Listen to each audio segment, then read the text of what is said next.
ada yang nanya lagi, Pak. Kenapa cicak itu harus dibunuh?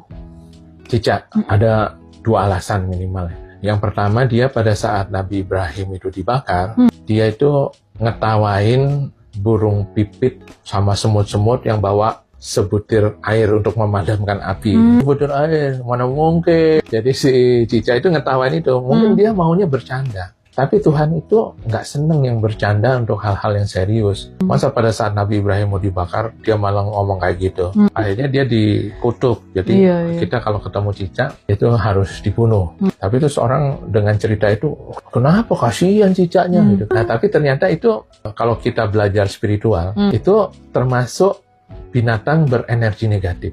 Jadi ada beberapa binatang berenergi negatif, misalnya cicak, kecoa, lipan, ular, itu semua berenergi negatif.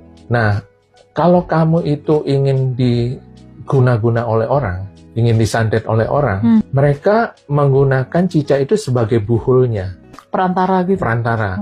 Kamu kalau pernah nonton Harry Potter, si Voldemort itu naruh buhulnya tuh ada di buku, ada di mana, dia taruh di barang-barang negatif. Sehingga dia, kalau mau nembak kamu, kalau dari jauh misalnya yang nyantet kamu dari Bandung, itu dari Bandung terus nyerang kena kamu itu nggak bisa, susah. Dia harus punya antara hal-hal negatif yang ada di sekeliling kamu.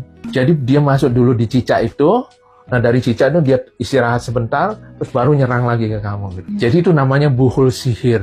Nah buhul sihir itu kalau di binatang adalah binatang-binatang berenergi negatif, yaitu kecoa, cicak, kalajengking, lipan, ular. Nah itu bisa dijadikan buhul sihir. Atau di benda-benda yang ada di sekeliling kamu yang bersifat negatif. Baju kaos robek, apalagi celana dalam robek masih ada di kamar itu, ditaruh di pojokan. Itu bisa jadi buhul. Iya, perantaranya. Jadi hal-hal negatif. Nah makanya itu kalau kita hilangkan dari sekitar kita, kalau mau disantet itu susah. Apalagi kamu sholat, zikir, berwudu, ya nggak bisa.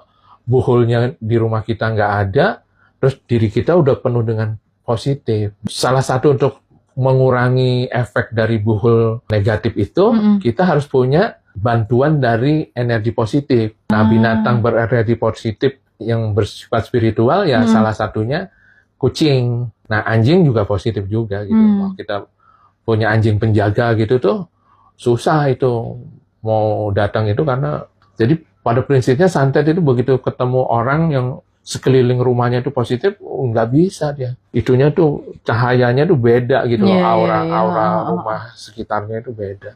Seperti itu sih.